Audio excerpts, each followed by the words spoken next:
السلام علیکم ناظرین، میں محمد اسلم حسین سیاست کی عالمی خبروں میں آپ سب کا استقبال کرتا ہوں۔ لبنان کے وزیر انصاف ہنری قوری نے اپنے 98ویں ہم منصب کارلو نورزیو کو بتایا ہے کہ ان کے ملک میں شامی باشندوں کو اب مہاجرین نہیں بلکہ معاشی طور پر بے گھر سمجھا جانا چاہیے۔ عدالتی تعاون کو بڑھانے کے لیے روم میں ایک ملاقات کے دوران قوری نے کہا، لبنان میں شامیوں کی بڑی پیمانے پر آمد ایک ایسا مسئلہ ہے جس کے یورپ پر منفی اثرات مرتب ہو سکتے ہیں۔ ان کے لیے لبنان صرف ایک عارضی منزل ہے، جبکہ ان کا اصل مقصد یورپ تک پہنچنا ہے۔ 2011 سے اب تک 1 ملین سے زیادہ شامی لبنان میں پناہ لے چکے ہیں، جن کی آبادی صرف 4 ملین سے کم ہے۔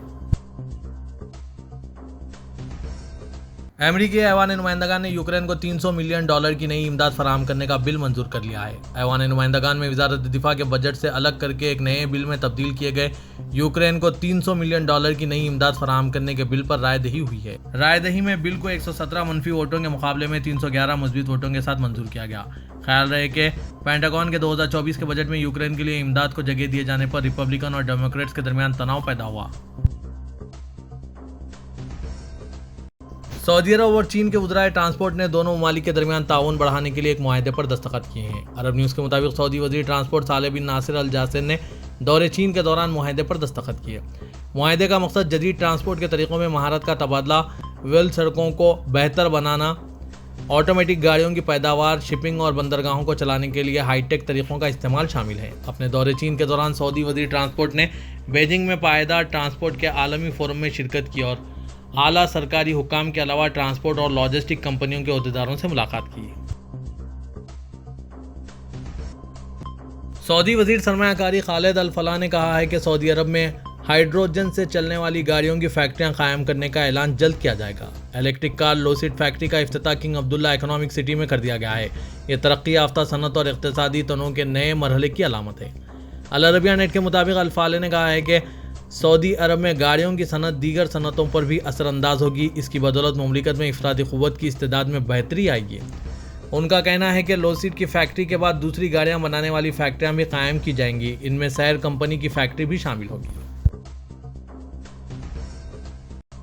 سعودی عرب میں آج جمعے کو سونے کی قیمتوں میں معمولی کمی کا رجحان پایا گیا۔ سب سے زیادہ فروخت ہونے والے 21 قیراط 1 گرام سونے کی قیمت 196 ریال رہی، جبکہ گزشتہ روز مارکیٹ میں قریب 198 ریال پر بند ہوئی تھی۔ آج نیوز کے مطابق مملکت کی گولڈ مارکیٹ میں 24 قیراط 1 گرام سونے کی قیمت 224 ریال رہی، جبکہ 22 قیراط 1 گرام 205.86 ریال اور 18 قیراط 1 گرام کے قیمت 168 ریال رہی۔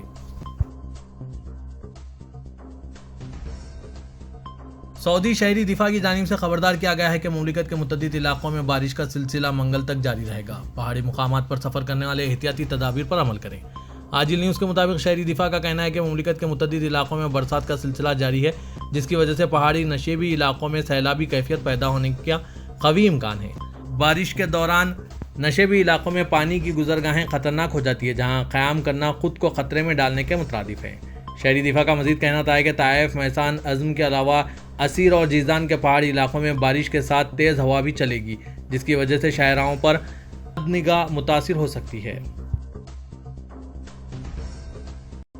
صدر ترکی رجب طیب اردوغان نے کہا ہے کہ ترکیہ کا رواں سال دفاعی صنعت کی برآمدات کا ہدف $6 ارب سے تجاوز کرنا ہے۔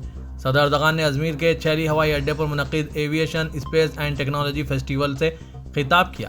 صدر اردوغان نے کہا کہ آج ہم نے صرف اپنی قومی ٹیکنالوجی کی نقل و حرکت کی مصنوعات دیکھتے ہیں، یہ سب ہمارے لیے فخر کا باعث ہے۔ صدر اردوغان نے کہا کہ ہم ترکیہ کی ترقی کا بھی قریب سے جائزہ لے رہے ہیں۔ ترکیہ ایک مستحکم ملک بنتے ہوئے آگے کی جانب گامزن ہے۔ اردوغان نے وضاحت کی کہ انہوں نے دفاعی صنعت کے شعبے میں 850 مختلف منصوبوں کو احتیاط کے ساتھ شروع کیا ہے اور سب کے سب بہت اہم منصوبے ہیں۔ دنیا کا پہلا ڈرون جہاز اور سمندروں میں ہمارا پرچم لہرانے والا TCG اناطولیہ ہمارا فخر ہے۔ انہوں نے کہا کہ دفاعی صنعت کے اقدامات سے ترکیہ کی برآمدات میں تیزی سے اضافہ ہوا ہے۔ صدر اردوغان نے کہا کہ اس سال دفاعی برآمدات میں ہمارا ہدف $6 بلین سے تجاوز کرنا ہے۔ متحدہ عرب امارات میں مقیم 4 ہندوستانی تارکین وطن نے تازہ ترین بگ ٹکٹ ابوظہبی ہفتہ وار قرعہ اندازی میں 1 لاکھ درہم یعنی 22,61,787 انڈین روپیز کا عظیم انعام جیتا ہے۔ فاتحین محمد اظہر الحق، مجیب عبد الرحمان، اجے وجیان اور فیروز کنجومن نے جیتنے والے 6 میں سے 5 نمبروں کو ملانے کے بعد انعام حاصل کیا ہے۔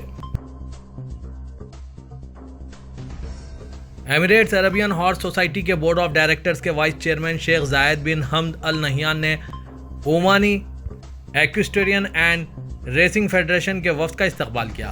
اومانی وفد میں Arabian horse and international organization committee کے سربراہ Sayyida Zubaiya bint Sami Albusaidi, committee کے vice chairman Sayyid Saud bin Hareeb bin Suwaini Alsayyid اور احمد بن عبد الواحد شامل تھے۔